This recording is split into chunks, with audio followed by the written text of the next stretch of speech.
हरे कृष्णा। नमो विष्णुपादाय कृष्णपृष्ठाय भूतले श्रीमते भक्तिचारु स्वामिनिति नामिने स्निग्धचेतसु प्रणेत वाग्मीनं च रसाप्लुतं प्रभुपादगत प्राण नवमी भक्तिचारु पदम। तो पास्ट में मेरे बहुत छोटे छोटे कभी इंटरेक्शन रहे, लेकिन मुझे कुछ ज़्यादा याद नहीं। लेकिन बिल्कुल रिसेंट पास्ट के अंदर महाराज ने जिस बैच को पढ़ाया जीबीसी कॉलेज में, वो अंतिम बैच था उनका, और सोmehow मेरा बहुत सौभाग्य था कि उसका मैं पार्ट था। तो महाराज ने हमारे 2 दिन के अंदर 3 सेशन 3 सेशन रोज, मतलब गेव अस 9 आवर्स, है ना, कि चैतन्य महाप्रभु का विशेष उपहार हम लोगों के लिए, और कैसे वो उपहार आज हम तक प्राप्त हुआ है, इसके विषय में महाराज का बहुत ही इलोक्वेंट, बहुत ही थॉटफुल और बहुत ही विचारणीय प्रेजेंटेशन महाराज ने हमको दिया था, और बहुत सारे क्वेश्चन आंसर्स लिए। तो जैसे प्रभु जी ने 3 इंस्ट्रक्शन बताए थे, ये तीनों भी उसी सेमिनार के पार्ट थे। तो उसमें महाराज ने बहुत खुल के हमको बताया कि किस किस स्ट्रगल से जो है इस्कॉन गुजरा है। श्रील प्रभुपाद 1977 में शरीर छोड़े, 78 में इस्कॉन बढ़ता रहा, 79 में बढ़ता रहा, 80 में बढ़ता रहा। 80 तक तो ऐसे लगा कि जैसे प्रभुपाद इस्कॉन में ही हैं, उसी स्पीड से चलता रहा। लेकिन उसके बाद 81 से एक एक करके संस्था के अंदर कुछ दिक्कतें आना शुरू हुए, और उस समय जोनल आचार्य का वो सिस्टम था। पूरा महाराज ने हमको बताया सब चीज़ें, बिल्कुल कह रहे मैं आपको बच्चों की तरह ट्रीट करने वाला नहीं हूँ यहाँ पे, तो खुल के बता रहे थे। और ऐसा हो गया 1986, 2 चैतन्य महाप्रभु का 500वां साल था संन्यास का, लेकिन वो साल में हमारे इस्कॉन संस्था के 5 प्रमुख लीडर्स छोड़ के चले गए, या किसी ना कारण से उनका फॉल डाउन हो गया, या वो निकल गए, निकाले गए, दे एक्सपेल्ड और समथिंग लाइक दैट। तो अभी हम में से कई भक्तों को लगता होगा इस्कॉन में ये क्यों नहीं हो रहा, ये क्यों नहीं हो रहा, ये क्यों नहीं हो रहा, हमारा दृष्टिकोण ऐसा रहता है, और जो हमारे आचार्य इनका दृष्टिकोण है, इस्कॉन में ये भी हो रहा है, ये भी हो रहा है, ये भी हो रहा है, मतलब कि जिस स्ट्रगल से वो गए, जैसे वराह देव पृथ्वी को जल से लेकर के आए, तो प्रभुपाद के जाने का प्रभुपाद के शिष्यों ने बहुत स्ट्रगल किया। तो उस स्ट्रगल का एक ज्वलंत उदाहरण महाराज ने दिया, जो मेरे को अभी तक याद है और बहुत हमेशा याद ही रहेगा। और उसकी टीचिंग महाराज ने बताई। वो टीचिंग क्या थी कि 1987 में जब 86 में इतना सब बवाल हो गया, तो 87 की जब मायापुर में मीटिंग्स थे, तो अब क्या किया जाए, उसके अंदर कैसे किया जाए। तो महाराज ने 2 प्रमुख चीज़ें बताई कि उस साल प्रभुपाद जी के 50 शिष्यों की एक कमेटी बनाई गई, जिसको बोला गया सभा, फुल फॉर्म कुछ रहेगा वो मुझे याद नहीं है। और ये सभा के जो नॉमिनेटेड डिवोटीज थे, तो इनका कार्य था कि जो इस्कॉन के लीडर्स हैं, जीबीसीज, गुरुज और सन्यासी, इनको फीडबैक देना, तो ऐसा फीडबैक था, और उनको ऐसे बताया आप ये जितने भी जोनल आचार्य या जो सब है फीडबैक दे सकते हैं। तो किसने फीडबैक दिया कि हमने गुरु हैं, लेकिन उनको बोला आपको 16 माला करते हुए नहीं देखा कभी। तो ऐसा जीबीसी ने नियम बनाया बाद में कि वो गुरु जी को 16 माला करने के बाद में प्रेसिडेंट को रिपोर्ट करना, हो गया भाई 16 माला। आप सोचिए किस स्ट्रगल से भी इस्कॉन एक समय गया है, कि like that.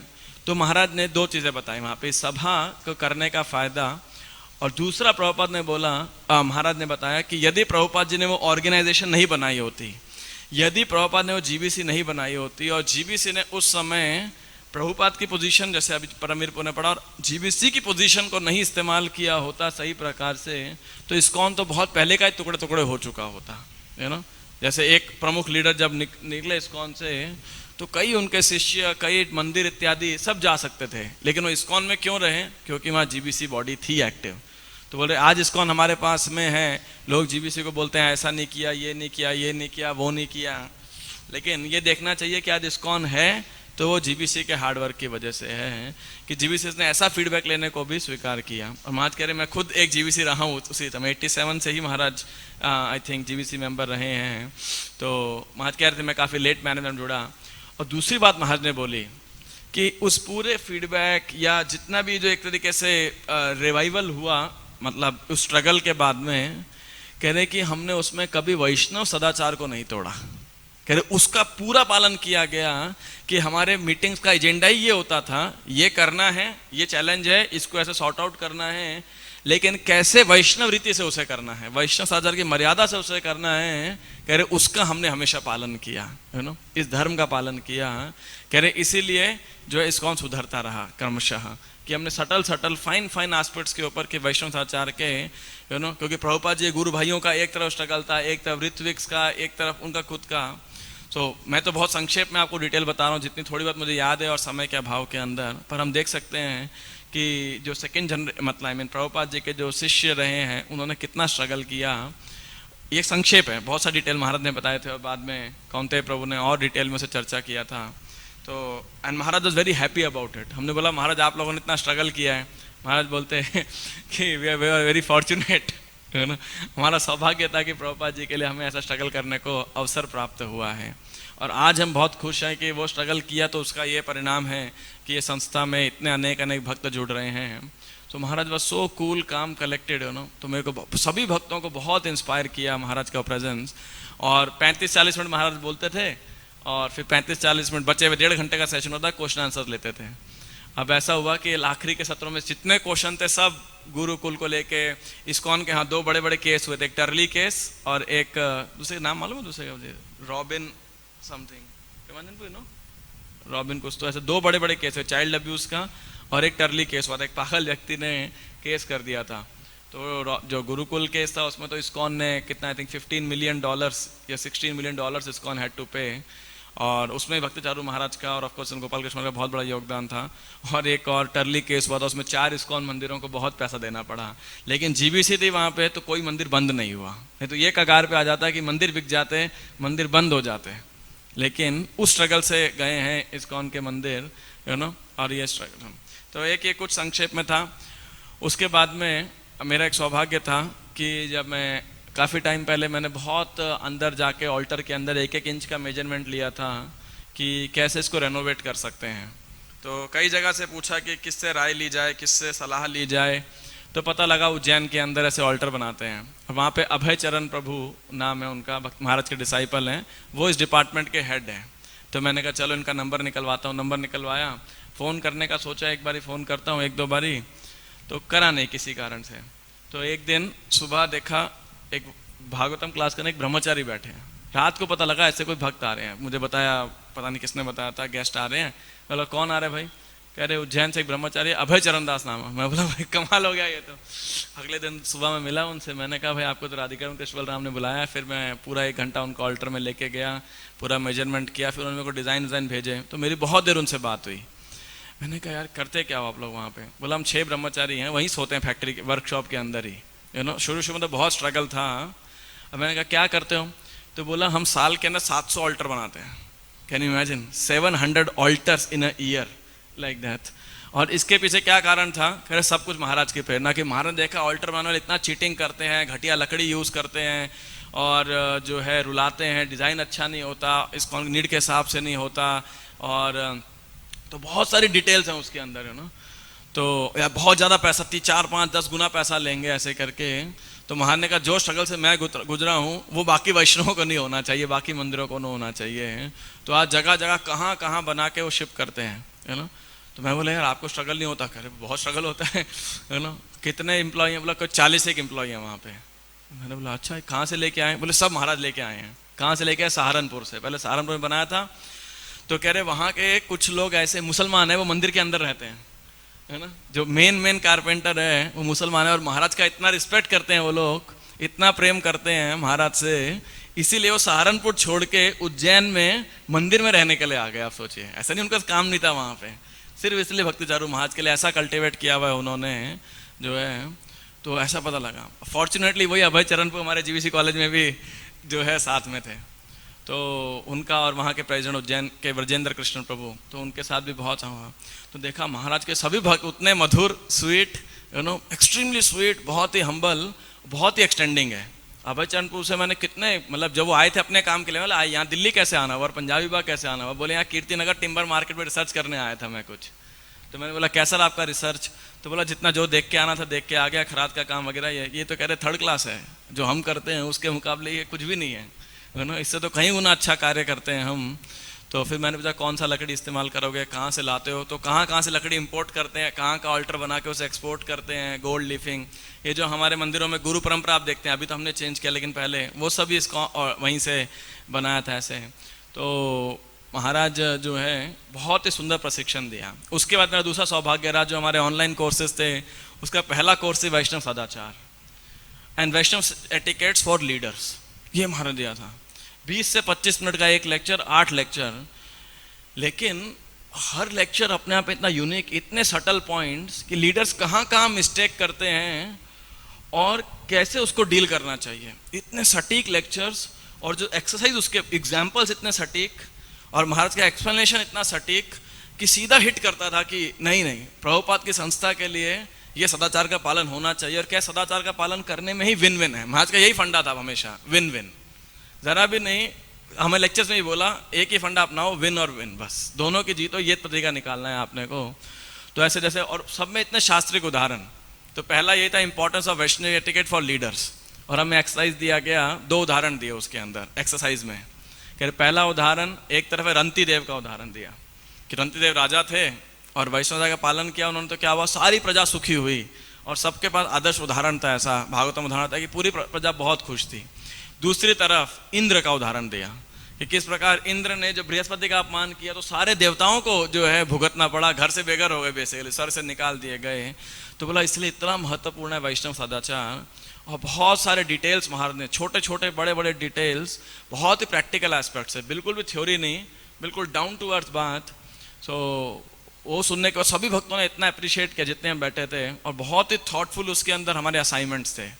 So Maharaj is extraordinary personality, और शायद आप में से तो किसी भक्त ने भी नहीं देखा होगा मेरे हिसाब से, लेकिन 96-98 के आसपास जब वो अभय चरण सीरियल शुरू हुआ था तो शनिवार को सुबह 10 से 11 होता था, तो हम भी सारे घर वाले बैठ करके उस समय इस पूरे सीरियल को देखा करते थे। तो बहुत ही मतलब विशेष महाराज की ऑफरिंग थी। आई थिंक महाराज का सेंटेनियल पे ऑफरिंग के लिए ये जो है विचार था हिज ऑनर भक्ति चारू स्वामी महाराज का। तो और हिज ऑनर राधानाथ महाराज उनके गुणगान में हमेशा कहते थे कि when Prabhupada said that my disciples are real gentlemen, I think Bhakti Charu Swami was in his mind. He is a real gentleman. और जैसे हम प्रभु जी ने बोला, if at all he falls down, he will fall down to the mode of goodness. मतलब उनका पतन भी बहुत सतगुण में पतन होगा। हम सोच सकते हैं कि ऐसा उनका रिफाइंड कैरेक्टर था। और भक्ति बृहद भागवत महाराज उनके गुणगान में कह रहे थे, एक हमारे लीड्स के सेशन में कहते कि देखिए अभी तो भक्ति चारू महाराज के बाद प्रोजेक्ट्स हैं, शिष्य बना रहे हैं, लेकिन वो ऐसे व्यक्ति हैं जो पूरी संस्था में ल्यूब्रिकेंट का कार्य करते हैं ना, लाइक दैट, जहाँ भक्तों को प्रेम देना, मतलब वो एक जगह पे आएंगे और जब चले जाएंगे ऐसा प्रभाव पड़ेगा, पता नहीं कैसे सब भक्त आपस में प्रेम करने लग जाएंगे, है ना। महाराज कैसी डीलिंग्स होंगी, है ना। हाँ यही बोला, हाँ हाँ। तो महाराज के मुख से मैंने सुना था तो बहुत इंप्रेस हुआ। कह रहे महाराज ऐसे व्यक्ति हैं जो भक्तों के समस्याओं, कॉन्फ्लिक्ट्स को इतनी इजीली एकदम मक्खन के रिजॉल्व कर देते हैं, यू नो, कैसे प्रेम से डीलिंग करके। और जैसे कदम में बताया कि महाराज में कोई ईर्ष्या नहीं है, तो बहुत अनेक गुण हैं और अनेक गुण हैं महाराज में। महाराज जो उदाहरण हमारे लिए प्रस्तुत किए, और दुर्भाग्य आज हमने लेक्चर सुना किस प्रकार प्रभुपाद के अंतिम लीला कह सकते हैं या प्रयाण के समय प्रभुपाद जी के डिटेल्स अब हमें बताने वाला कोई नहीं है। रिकॉर्डिंग अलग बात है, लेकिन लाइव प्रभुपाद की वो कथा करने वाला जिसने इतना सेवा किया हो, यू नो, वो व्यक्ति हमारे पास में बीच में नहीं है। तो बहुत ये एक विरह का विषय है और सब भक्तों को आभार प्रकट करना चाहिए महाराज का, क्योंकि हम सब का कहीं ना कहीं योगदान जरूर रहा है किसी ना किसी प्रकार से। आने वाले समय के अंदर आप सब भक्त भी इस प्रकार वैष्णव सदाचार और अन्य कोर्स जब करेंगे तो महाराज की वाणी को सुनेंगे, यू नो, तो इट्स अमेजिंग। तो मेरा बहुत सौभाग्य था जब मेरे को समाचार प्राप्त हुआ, तो मेरे को तो बहुत अंदर से पीड़ा हुई कि अभी 2 महीने पहले हम लोग भक्ति चारू महाराज के साथ में थे, यू नो, और महाराज हमारे सामने जब हम सब बैठे हैं कुर्सियों पे और महाराज खड़े होके करताल बजा के डांस करते हुए कीर्तन कर रहे हैं, लाइक दैट। तो ऐसा महाराज खड़े होता, फिर हम क्या करेंगे, हम भी खड़े होकर कीर्तन करने लगे। सबको इतना जो है उत्साहित कर दिया महाराज ने। और बस आखिरी एक, तो मैंने ब्रजेंद्र कृष्ण से पूछा, मैंने कहा महाराज का स्वास्थ्य कैसा रहता है। कह रहे काफ़ी सारे हेल्थ प्रॉब्लम्स रहते हैं लेकिन पता नहीं लगते महाराज का। तो अच्छा, तो मैंने कहा यार मेजर प्रॉब्लम क्या है। कह रहे ऐसे मेजर तो कोई बहुत मेजर प्रॉब्लम तो नहीं है, हार्ट का थोड़ा शायद एक बार हार्ट अटैक आया था और कोई इंजरी वगैरह नहीं था, लेकिन महाराज को एक दिक्कत थी, वो थी कि जेट लैग की वजह से नींद नहीं आना रात को बहुत बारी। तो कह हमारा 12:30-1 बजे ऐसे उठ जाते थे, 1:30 बजे उठ जाते थे और फिर या तो किताब वगैरह लिखेंगे, कुछ करेंगे, नहीं तो कॉरिडोर में घूम के बस जप करते रहेंगे, है ना। पूरी रात जो है चैंटिंग करते रहेंगे, फिर मंगल आरती आएंगे और कभी कभी उसके बाद विश्राम करने जाएंगे और कभी कभी तो उसके बाद भी जप करते रहेंगे, है ना। तो ये उनसे एक बात सुनने पता लगी, तो बहुत प्रभावित हुए महाराज के उससे। और कई साल पहले, मुझे याद नहीं वो साल कौन सा था, महाराज यहाँ पे आए थे, तो शायद मैं टेम्पल कमांडर की सेवा कर रहा था या मुझे ध्यान नहीं, गेस्ट रिसेप्शन की सेवा थी, कुछ तो भी था ऐसा। तो मुझे कोऑर्डिनेट करना था कि महाराज के प्रसाद वगैरह के लिए। तो मैंने जय राधे माता जी को फ़ोन किया, मैंने कहा माता जी आपको महाराज कल आ रहे हैं, उनके लिए बनाना है। कह रहे पूछो महाराज क्या खाते हैं। तो उनके जो भी सेक्रेटरी या सर्वेंट यहाँ पे थे उनको फ़ोन किया, पूछा महाराज क्या खाते हैं। तो 10 साल तो हो गए होंगे इस बात को। तो महाराज उनको बताया कि महाराज सुबह सुबह पराठा और नींबू का अचार लेते हैं, वेरी स्ट्रेंज डाइट। कोई सन्यासी ऐसी डाइट नॉर्मली, मतलब उस एज के था 60 की उम्र के, 60 प्लस महाराज उस समय तो 65 प्लस हो गए। तो जय राधे माता जी को बताते हैं।